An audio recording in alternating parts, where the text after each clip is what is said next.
हिमालय की तलहटी में बसा था शीतलपुर गांव। एक छोटा सा शांत सा गांव जहां का हर पेड़, हर पत्ता, हर नाला मानो प्रकृति के साथ तालमेल बिठाकर जी रहा था। पर इसी गांव के एक छोटे से झोंपड़े में रहता था मंगू, जिसके जीवन में शांति नहीं, बस टाल मटोल थी।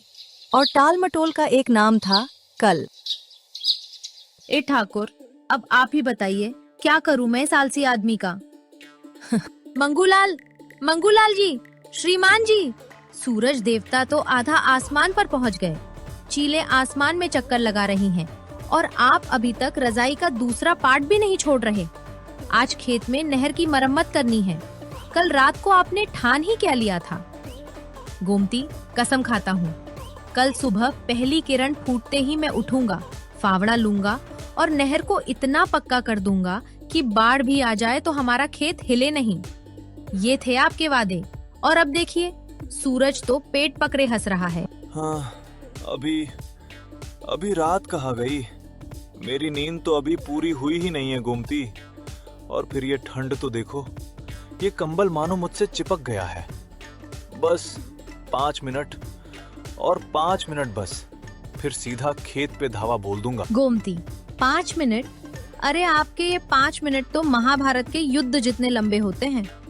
कल भी यही बात थी, परसों भी यही बात थी। पिछले सोमवार को तो आपने कहा था, गोमती, सोमवार का दिन शुभ नहीं होता, मंगलवार से शुरू करते हैं। मंगलवार को बोले, बुधवार सुबह मैं ब्रह्म मुहूर्त में उठूंगा।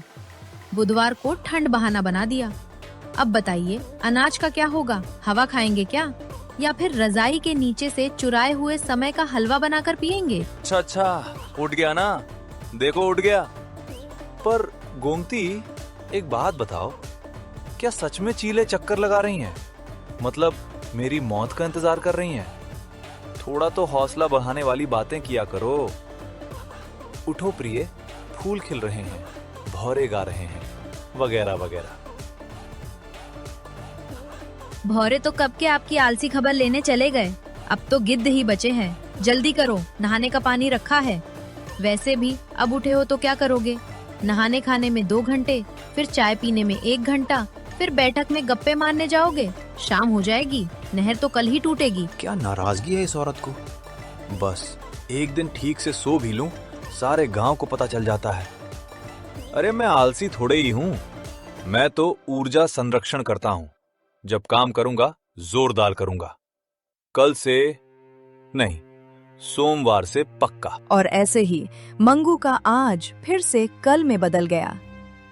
वो रजाई से निकला तो सूरज ढलने को था। उसकी आंखों में शर्म थी, पछतावा था, पर सबसे ज्यादा थी वही पुरानी आदत, चलो कल से ठीक से शुरू करूंगा। वो धीरे धीरे नहाने गया, फिर लंबी चाय पी, फिर गांव के चौपाल पर जाकर बैठ गया, जहां हर कोई कल के बारे में बातें करता था, आज को बर्बाद करता हुआ। अरे मंगू बेटा, आज तो जल्दी आ गए, सूरज अभी तो डूबा नहीं है। अरे काका, वो आज थोड़ा सिरदर्द था, डॉक्टर ने आराम करने को कहा था। डॉक्टर या डॉक्टर नी? चुप रहो रमेश, तेरी बिजली कटने वाली है, तुझे पता है? जब तू सोएगा तभी कटेगी, कल देख लूंगा तुझे। कल फिर तो आप सोएंगे ना मंगू चाचा, फिर क्या देखोगे?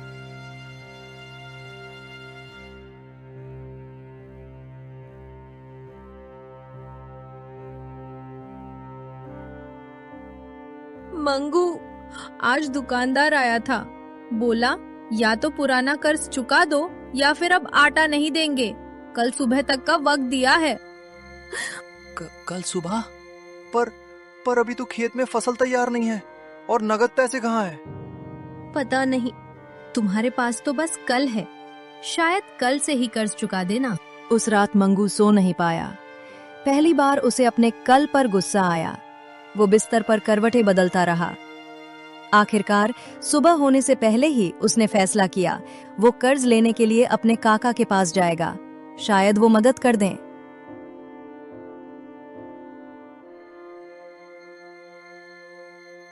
आज नहीं डालूंगा, आज कुछ न कुछ करूंगा। काका मना भी करेंगे तो कम से कम कोशिश तो की। फिर देखेंगे, शायद कोई चमत्कार हो जाए। काका ने मना कर दिया। दुकानदार ने भी पहले ही इनकार कर दिया था। मंगू निराश होकर शहर की ओर चल पड़ा। शायद वहां कोई दैनिक मजदूरी मिल जाए। रास्ते में जंगल के किनारे क्या करूं, कहाँ जाऊं? ये कल वाली आदत ने तो जीवन ही चौपट कर दिया। अगर मुझे आज का वक्त मिल जाए, बस आज का, तो मैं सब कुछ ठीक कर दूं। पर अफसोस, अब तो आज भी कल हो गया है। प्रभु देखिए ना, मंगू कितना परेशान हो गया है। अब तो वो कमाने के लिए शेर की ओर जाने लगा है। उसकी बीवी का क्या होगा प्रभु? कुछ कीजिए, उसकी रक्षा कीजिए। प्रिय, जो कुछ हो रहा है ये सब उसी के कर्मों का नतीजा है। उसने हमेशा आज का काम कल पर टाल दिया। अगर वो काम को समय पर करता तो उसे आज ये दिन नहीं देखने पड़ते। प्रभु आप तो जगत के ठाकुर हो, क्या उसे यूं ही छोड़ दोगे? क्या उसके लिए कुछ नहीं करोगे? मानते हैं कि उसने समय की कीमत नहीं समझी, पर प्रभु अब तो उस पर दया करो, कुछ तो करो। प्रिय, उसने समय की कीमत नहीं समझी और आज जो कुछ हो रहा है वो उसी का फल है। अब मैं उसे समय ही दूंगा ताकि उसे खुद समझ आए कि समय की असली कीमत क्या होती है। इतना कहते ही कृष्ण जी अचानक अपना रूप बदलते हैं और देखते ही देखते वे सांता क्लॉज बन जाते हैं। ये क्या? यहाँ तो पहले कभी ये टेंट नहीं था। बिल्कुल नीला चमकदार टेंट, और उस पर लिखा है समय बेचने वाला बूढ़ा, अंदर आए, कीमत पर चर्चा होगी। अरे बाप रे, ये कैसा मजाक है? कौन है यहाँ? कोई नया सरकारी दफ्तर खुल गया क्या? वक्त विभाग। आओ बेटे मंगू, मैं तुम्हारे आने का इंतजार कर रहा था। बैठो, चाय पियोगे? समय की चाय जो तुरंत असर करती है, कल पर नहीं छोड़ती। अरे बाबा, आप मेरा नाम कैसे जानते हैं? और आप सच में समय बेचते हैं? तो मुझे थोड़ा सा समय दे दो, एक दिन बस। आज का दिन फिर से मैं सुबह उठूं, नहर ठीक करूं, कर्ज चुकाऊं, बस। तुम्हारी मांग तो बहुत छोटी है। एक दिन? मैं तो सालों सालों का समय बेचता हूं, पर तुम्हारी हंसी में डर है। मंगू, तुम्हारे मजाक में एक कड़वी सच्चाई छिपी है। तुम समय नहीं खरीदना चाहते, तुम अपनी गलतियों को मिटाना चाहते हो। तुम अपने डर से भाग रहे हो, कल के पीछे। आप कौन है बाबा? गांव वाले तो नहीं लगते, और मेरे बारे में सब कुछ कैसे जानते हैं? मैं हर उस इंसान को जानता हूं जो कल के पीछे भागता है और अभी को खो देता है। मैं वो हूं जिसे तुम रोज धोखा देते हो। मैं तुम्हारा आज हूं मंगू, और मैं बीमार हो रहा हूं तुम्हारे कल के विषाणु से। तो फिर क्या करूं? मैं जानता हूं मैं गलत हूं। गोमती रोती है, मैं शर्मिंदा होता हूं, फिर भी ये आदत, ये कल, ये मेरा पीछा नहीं छोड़ता। कोई उपाय बताइए बाबा, मैं तैयार हूं। उपाय है, पर कीमत चुकानी पड़ेगी, और ये कीमत पैसे से नहीं चुकाई जा सकती। कीमत? पैसे तो है ही नहीं मेरे पास बाबा, बस कर्ज है।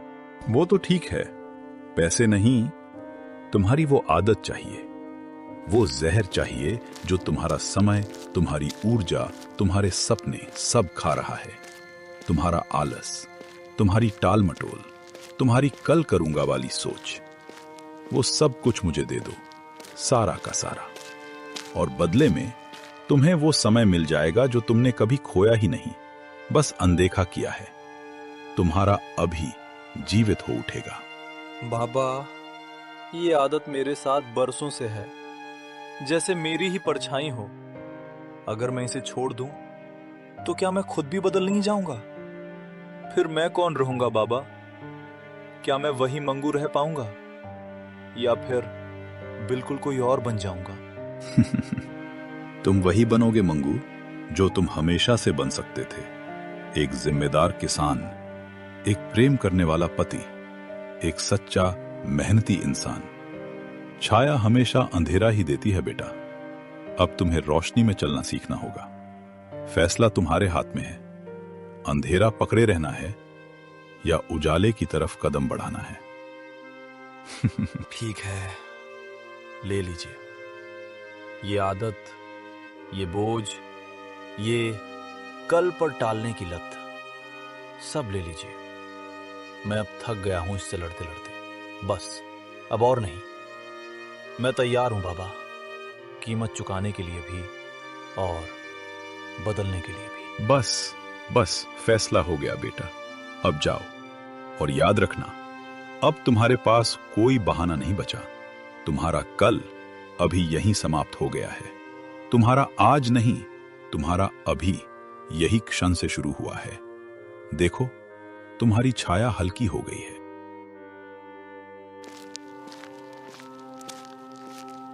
और फिर कुछ ऐसा हुआ जैसे मंगू के भीतर से कोई भारी पत्थर सरक कर गिर गया हो। मानो बरसों से पहना हुआ एक गीला, सड़ा हुआ कोट अचानक उतर गया हो। उसकी सांसें पहली बार इतनी गहरी, इतनी हल्की महसूस हुईं। आंखों से नींद नहीं, सुस्ती उतरी थी। कदमों में एक अजीब सी मजबूती थी, जैसे जमीन उसे पहले से ज्यादा सहारा दे रही हो। मंगू रुका नहीं, वो दौड़ा, सीधा घर की तरफ नहीं, बल्कि अपने खेत की ओर, वहीं जहां से उसकी नई शुरुआत होनी थी। गोमती, गोमती कहाँ हो तुम?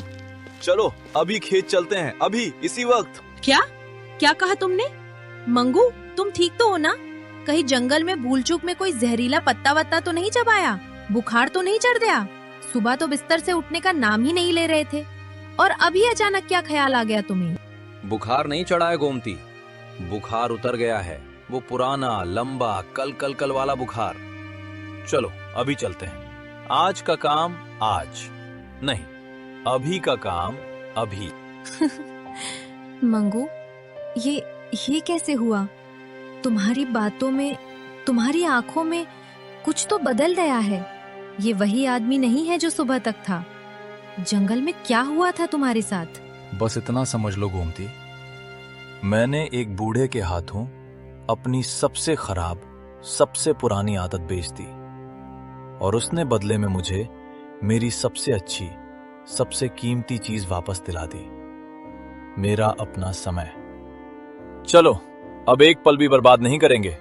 फावड़े कहाँ रखे हैं?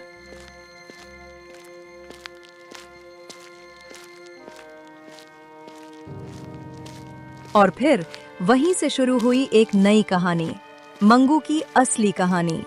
दिन बीतते गए, रातें गुजरती रहीं, और मंगू के जीवन में काम था, और काम के साथ एक गहरा संतोष। अब मंगू सुबह की पहली किरण के साथ उठता। ठंड का बहाना नहीं, नींद का बहाना नहीं, कल कर लूंगा का बहाना नहीं, वो बस काम करता, दिल से, मन से, पूरे जोर से। और उसके खेत ने भी जैसे नया जीवन पा लिया। सूखी मिट्टी प्रोसेस फिर से नमी लौटी, फसलें हरी होने लगीं, और हवा में लहरों की तरह फसलें झूमने लगीं, जैसे खेत भी कह रहे हों, मालिक बदल गया है, अब समय बदल गया है। काका, अरे रे भाई लोगों, मंगू के खेत में ये क्या करिश्मा हो गया है? देखो देखो, ये गेहूं की बालियां तो ऐसे चमक रही हैं जैसे सोने के सिक्के टंगे हों, और फसल की घनाई तो पूछो मत, मानो इसने खेत में कोई जादू की छड़ी घुमा दी हो। अरे ये तो पूरे गांव को पीछे छोड़ गया। सच कहें तो मंगू तो इस साल सबकी आंखें खोल देगा। पता नहीं मंगू चाचा को किसने क्या मंत्र पिला दिया। पिछले महीने ही तो नहर खुद ही ठीक कर डाली थी, और अब ये फसल देखो, सोने जैसी। और तो और, अब तो हमें ही उपदेश देने लगे हैं। कल मैं जरा देर से उठा तो मेरे घर आकर बोले, रमेश, अगर तू काम कल पर छोड़ेगा तो परसों तुझे छोड़ने वाला नहीं, तुझे खा जाएगा। सच कह रहा है। अब तो मंगू भाई सबसे पहले उठते हैं। कहते हैं, जो समय सूरज के साथ उठता है उसकी फसल भी सूरज जैसी चमकती है।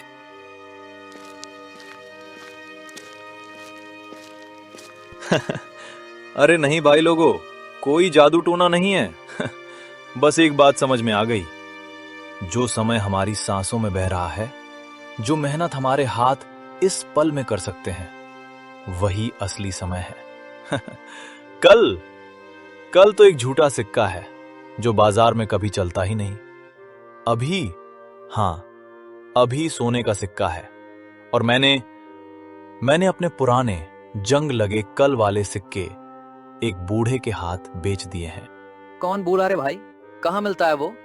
मैं भी अपना आलस वलस बेचाऊं? सालों से जमा पड़ा है घर में, कोई तो खरीदार मिले। वो बूढ़ा तो अपने समय पर ही आता है, जब आदमी सच में तैयार होता है अपनी कीमत चुकाने के लिए।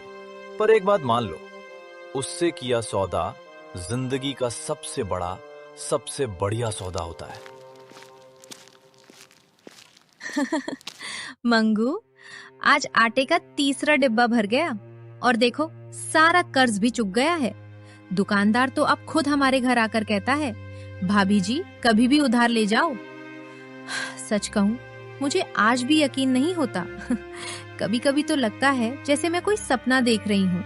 मुझे भी नहीं आता गोमती, पर हाथों पर लगी ये मिट्टी, ये पसीना, यही सच है। और वो बूढ़ा कौन था? शायद भगवान खुद, शायद समय, या फिर हमारे भीतर की वो आवाज जो हमेशा सही रास्ता दिखाती है, जिसे हम कल के शोर में सुन ही नहीं पाते।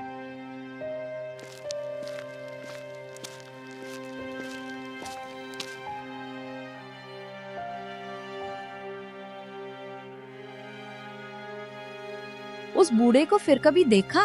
उस टेंट में गए? अगले दिन गया था मैं। टेंट तो गायब था, वहां सिर्फ हरियाली थी, हवा थी और मिट्टी की खुशबू। पर मैंने उसे ढूंढने की कोशिश भी नहीं की, क्योंकि अब समझ आया है वो कहीं बाहर नहीं रहता, वो यही है, मेरे भीतर। जब सुबह आलस मुझे पकड़ता है, वो हल्की सी फटकार देता है, मंगू, रजाई तेरी कब्र बन जाएगी। और जब मैं किसी काम को कल पर छोड़ने लगता हूं, वो बोल उठता है, नहीं मंगू, अभी कर, कल मेरा दुश्मन है। तो फिर तुम तो अब दो आदमी हो गए हो, एक मंगू और एक अंदर वाला बूढ़ा मंगू। ठाकुर, आपने हमारे घर की किस्मत ही बदल दी। ये मेरा मंगू जो पहले कल में ही फंसा रहता था, आज मेहनत को अपना भगवान मानता है। आपका बहुत बहुत शुक्रिया ठाकुर जी, आपने हमारी सुनी, हमारे दिल की पुकार समझी, वरना ये घर आज भी अंधेरे में पड़ा होता। हाँ, और अच्छी बात यह है कि अब दोनों मिलकर काम करते हैं, कोई कल वाला नहीं रहा। दोनों आपस में बात कर ही रहे थे कि तभी अचानक सैंटा क्लॉज प्रकट हुए, जो असल में स्वयं श्री कृष्ण का रूप थे। वो मुस्कुराकर बोले, बेटा, ये सब तुम्हारी अपनी मेहनत का फल है, मेरा नहीं।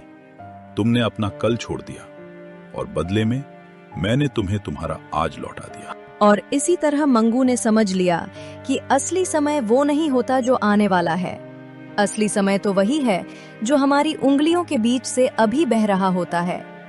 कल का इंतजार करने वाले के हाथ हमेशा खाली रह जाते हैं और अभी को पकड़ने वाला ही सच्चा धनवान बनता है।